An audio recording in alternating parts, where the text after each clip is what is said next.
Well,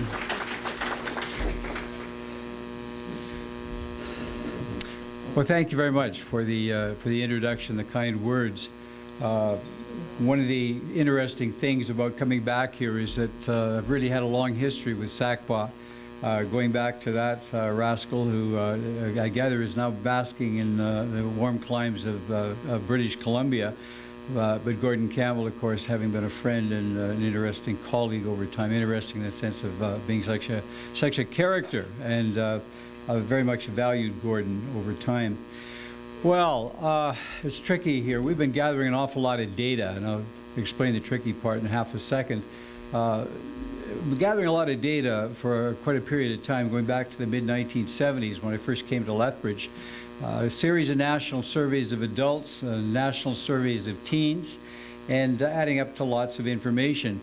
One of the things that's a delight these days is the fact that one doesn't have to collect all of the data almost by oneself, thanks to Stats Canada, for example, and some major surveys they've been doing since the mid-1980s. They're called the General Social Surveys. In addition to that, from one's kitchen table, it's possible to access on your laptop major national or international data sets that are being made available through organizations like Gallup and Pew.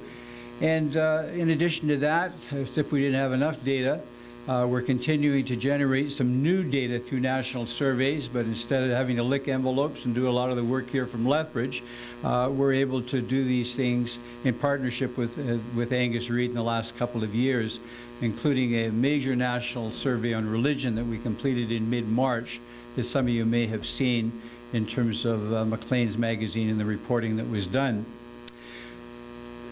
Rodney Stark, who's one of my favorite sociologists, sums up the situation with data pretty much, well, about as well as anyone when he says there's no shortage of data. There's really a shortage of good ideas. And I throw that in by way of saying that we've been writing a number of books. This is not a commercial for the books. It's simply to say that some individuals look and say, Bibby, you wrote that first book, Fragmented Gods, in 1987, so why would you write another one? Well, as we have been exposed to more and more data, I've been finding, and people in the field have been finding that we all have to go back to the drawing board and rework a lot of our ideas.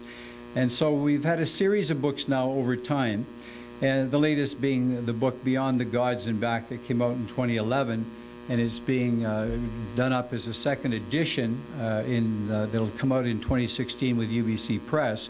And so we're continuing to try to make sense of things. And also in 2016, Angus Reid and I are teaming up to do a book on Canada's Catholics and trying to make sense of what's happening with respect to Catholics in Canada. And so lots of things on the go with respect to data collection, data accessibility, and works that we're carrying out. I want to keep a close eye here on time. I think I've finally figured things out. A couple of quick things also before we really get flying here. You recognize that picture there? I've actually had some people say, Bibby, that was a good presentation, but it was like drinking from the fire hose. You're firing out so much data, and today we'll try to cut back on that. And the other thing that I find that I really have a problem with after all these years for all the presentations, I never have enough time. And a lot of you are thinking he's got too much time, you know, if anything. But we want to try to roll a fair amount of information into a relatively short amount of time, which I think now is down to 25 minutes. Is that right? So we'll get flying here. Well, here's what we want to do. And by the way, the game plan here is to give you some basic ideas up until the break and our lunch and the question period, then come back as necessary with some more data, some more information in the course of trying to clarify some of the questions that you might have. Well, the religious situation, a lot of people in Canada and elsewhere felt that religion was winding down. It was basically a thing of the past. Secularization taken for granted, and I see we're flip-flopping here a little bit. I hope we can read through that. But the general sentiment was that things seemed to be bad and they were only going to get worse. And some of you who are have been exposed to social scientists, like some I mentioned here, Durkheim, Freud, Marx, a lot of these people thinking in terms of secularization. And we were not immune from that. I was putting my classes through secularization thinking for a number of decades. They were getting A's for being essentially being able to lay out the situation in Canada as being one that frankly added up to a lot of gloom and doom. The basic argument in terms of secularization is that for the most part it's pretty linear, that people are religious, and in a country like Canada have been religious in the past and increasingly over time are becoming less religious. And when we look at data over time, in fairness to yours truly and others, that certainly is the way things have seemed. For example, when you look at data like this, not a pretty picture as far as attendance in Canada, 1945 through 2005, significant decline obviously. Especially hard hit during the time of alleged secularization. Mainline Protestants, you know who we mean by that? Looking at a mainline Protestant in front of me here. United Church, Anglicans, Lutherans, Presbyterians, and also Quebec Catholics. And we're not exaggerating. When we look at the United Church of Canada, national membership over time, I look at my classes and I say, would you invest in a company like that? Has not looked good, and no surprise to those of you who are United. For those who are Anglican, who are laughing at the United Church problems, well, keep whoops, we went a little fast there. Anglican Church situation pretty bleak as well over time. And then in Quebec, as far as Roman Catholics, hard to believe. Some of us are a bit cynical about the fact that Gallup claimed that in the 1960s, over 80% of Catholics claimed that they had attended Mass in the previous 7 days. And you can see what the figures look like now. Tremendous decline over time. And then adding to this pretty picture, the proportion of Canadians indicating that they have no religion. You can see what's happened over the last 40, 50 years. And we'll update that a little bit. But anyway, you can see none in 1961. Do you really believe that? You know, some of you who were around in those days, didn't you have some people who said they had no religion? I was looking at some old StatsCan archival data the other day, and they point out that way back in the days of the colonies, there were at least a handful of people who said they had no religion. But as a percentage of the Canadian population, not very many, and you can see what's happened over time. Well, when your numbers are dropping, and I won't read these things as much as, you know, since you can see them, some of these things that I'm providing by way of text just offer some summaries of some of the things we're saying. But we're just saying when your numbers are dropping and the dominant groups are in decline, it's hard not to buy into that wisdom that was coming from Europe, that religion's winding down and it's going to be a casualty of modernization that happens everywhere. And we had people in Canada talking for at least a few decades, many of them are still using this language, talking about this being a post-Christian era, that we need to hang in there, said some groups, and be faithful remnants, prevailing churches talking about a secular society. Now here's the punchline so far. We now know that the picture painted by academics, religious leaders, the media, and others was inaccurate. So those who got the A's back there in the 80s and 90s, we're going to have to take another look at those final exams, because they were wrong, and we're saying what we're passing on to people not very accurate. I want to quickly argue that the market for religion persists. The problem we were having as far as trying to make sense of all that data is that significant numbers of Canadians continue to value faith. When we just objectively would look at what people were telling us, significant numbers continue to value faith. What's more, one of the things we really underestimated over time is the way, the extent to which their ranks were being and are being bolstered by sizable numbers of immigrants. When we look at Statistics Canada data, for example, for 2011, and if you're looking at that data through the eyes of someone who says it's pretty much over for religion, well, objectively, when you've got those kinds of figures, yes, it's true, about 7 million plus, close to 8 million Canadians saying they have no religion, but you can still see that in the case of groups like Roman Catholics, the numbers are sizable. Even the mainline Protestants, the figures are high, and something to really keep an eye on is, of course, the growth among groups like Muslims. But the overall situation as of 2011 hardly pointing to a Canada where religion has been abandoned. And if we look at Canadian service attendance through Stats Canada's eyes as of 2012, you can see, yes, it's true, you've got a significant proportion of Canadians who say they never attend, but you've also got, on the other side, you've got the weeklies and monthlies coming in at about 28%, something like 3 in 10 Canadians still showing up on a monthly basis. So in short, starting to see a hint here of what we want to argue for. We've got a core of people who are valuing faith, we've got a core of people who don't, we've got a lot of people in the middle. And the patterns in terms of those dramatic graphs that I was showing you earlier, the big decline in attendance, you can see that if we go back over about the last 35 years, that things have stabilized quite a bit. Certainly the nevers are up, but the monthly pluses are relatively stable over time. Well, we got a punchline in just a moment. Well, here's a hint of it. Let me just read this part. So it was that around 2010, yours truly had a mild 2-point epiphany.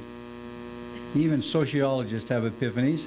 First, clearly some Canadians were embracing religion, an increasing number rejecting it, with the remainder somewhere in the middle.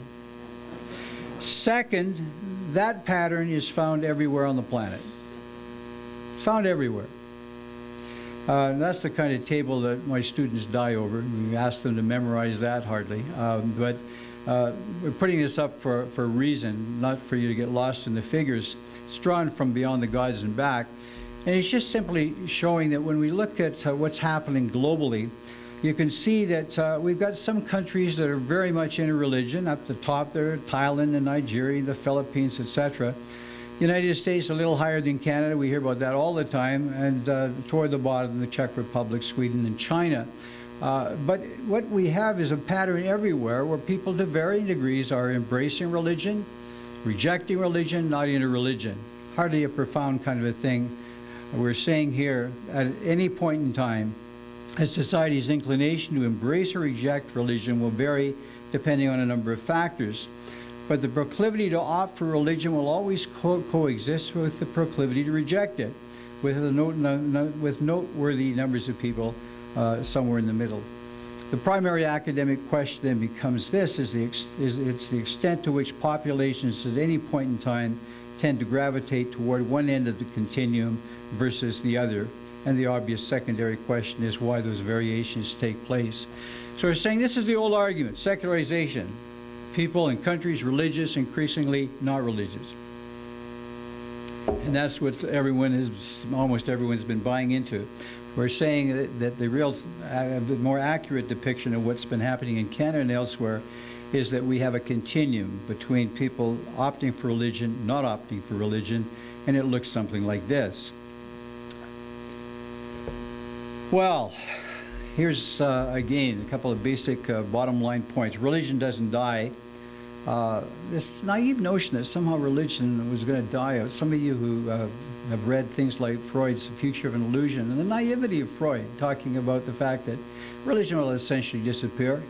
And you say, well, but how are we going to deal with the question of death? He says, well, we better just have to suck it up, and realize that the fact of the matter is there's no hope, and we're just going to have to, live with that. And empirically, not many people really seem to be able to do that very well. Anyway, religion doesn't die, the need persists. If you're theologically inclined, you think of this famous line from Augustine.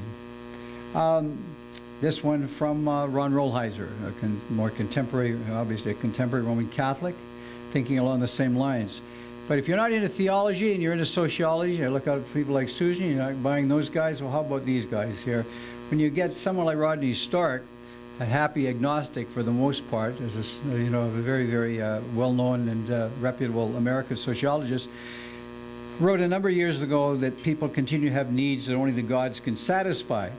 His argument, we don't have time to get into it in a lot of detail, is that the demand for religion remains constant. If some groups fail, others emerge to fill the vacuum.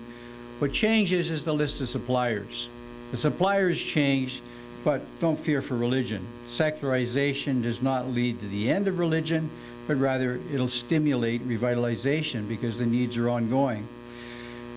Here's what we are arguing. In Canada, we mistook the decline of our prominent mainline Protestant companies and the problems of the Roman Catholic Church in Quebec for the abandonment of religion. And to put it bluntly, we also assumed the analyses of some Eurocentric social scientists were applicable to Canada. On both counts, we were wrong. When we look at our national survey carried out in just, we're just talking about March of this year, and we asked Canadians outright, in terms of this notion that I've been flipping at you so far, we asked them outright, to what extent would you say you're embracing religion, you reject religion, or you're somewhere in the middle? Self-identification. Well, we get 30%. And again, I stress, this is a couple of months ago, 30% of Canadians who say they embrace religion. 45% constitutes something of this ambivalent middle. And when it comes right down to it, we have some 25% who, in an outright way, say that they reject religion. So what we have here is a polarized situation in Canada.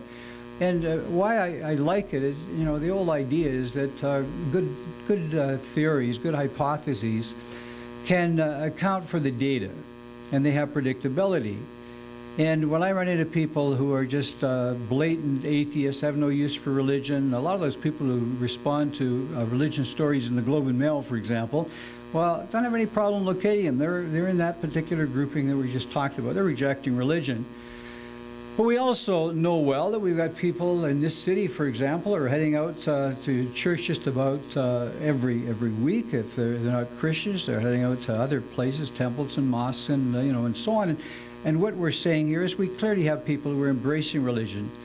And then I don't know where you are, but I suspect a fair number of you, if you're like the rest of Canada, you're somewhere in the middle. You haven't really tuned religion out totally, but at the same time, you're not really embracing religion. And that's what we have as a national situation. Now, I want to wrap this up in the remaining, I think I've got about 10 minutes. Okay. Why the future of religion in Canada is very bright. Why we can talk about a growth industry when we're looking at religion. Well, for starters, religion is alive, as we've just been saying, across the planet. And lots of life in Canada. What a lot of people don't seem to be aware of is that globally religion has been making an interesting comeback. Not that it was ever experiencing serious problems, but just some quick facts here. Christianity, Islam, fastest growing religions. Some religious demographers say that Christianity is on its biggest roll in its 2,000-year history. And numbers like this, between 1950 and 2000, Catholics grew from 500 million to over 1 billion. Did you know that? And those Pentecostals, some of us grew up, I think of myself, I've had a lot of time to anecdote, growing up in Edmonton and discovering Pentecostals. And I mean, I wasn't that far away, I suppose, cousins, so I grew up as a Baptist. But those Pentecostals seem strange, they seem like a wild-eyed bunch, and a lot of us thought they were fanatics and all that. Well, you look and you think there were no Pentecostals in 1900, and by 2000, 500 million. 500 million. And wow. Key growth areas, as you know, are those countries, and predicting, some people are predicting by 2050, who knows for sure, there could be 220 million Christians in China, 15% of the population. Well, this is the kind of chart that'll make you dizzy, so just take a quick glance and look away before the pain sets in here. But a very significant report released by the Pew Forum in the United States just a couple of weeks ago, and projecting religious identification worldwide by 2050. And you can see that as a market share, Christians will essentially know the same share at around 31% in 2050 as they do today. Muslims will be growing. You look at no religion, Pew is actually projecting, and they have a lot of good indicators that they're basing this on. No religion worldwide essentially will go down. It's not going to be going up. And then you can see some of the predictions, or at least forecasts, for some of the other groups as well. Well, being good sociologists, we teach our students that as things are going on globally, through immigration, these things are going to have an impact on Canada. So the simple deduction here. If religion is alive and well across the planet, and people come to Canada from these various other parts of the world, you can take the two and put them together. Are you aware of this in terms of a general outline? We're talking about where are people globally going. This is getting your area, especially Susan. Well, let's see if you read Pew is right. Canada coming in number 5. Number 1, drum roll, United States in terms of sheer numbers. One of the things that's interesting to note there, I was speaking to Americans about 2 weeks ago and noting that about 12 million of these people are actually coming from Mexico. And so dramatic impact, and you can think of the implications, dramatic impact on religion. Well, in Canada, contrary to what people have been saying, widespread rumor, we're saying that religion is far from a thing of the past, and with immigration, it will continue to have an important future.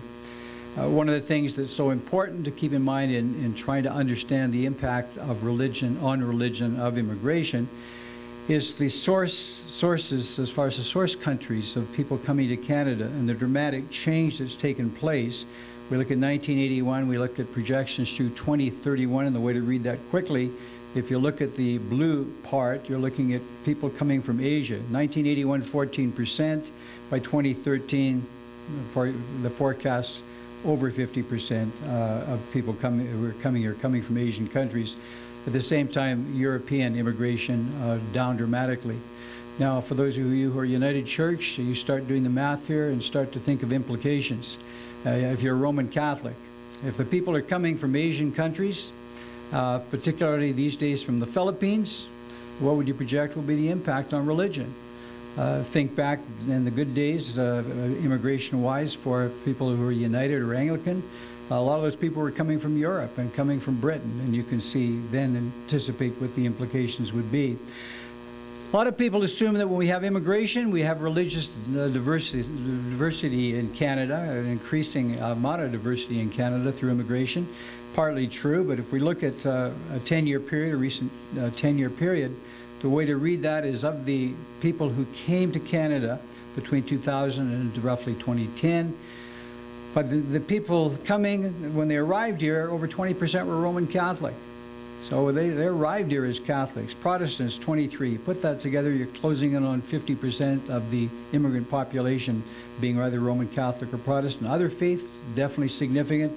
And people arriving with no religion, also noteworthy.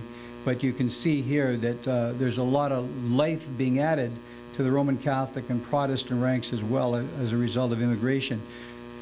And again, please don't get lost in the numbers. I always tell people I'm more interested in ideas than the numbers.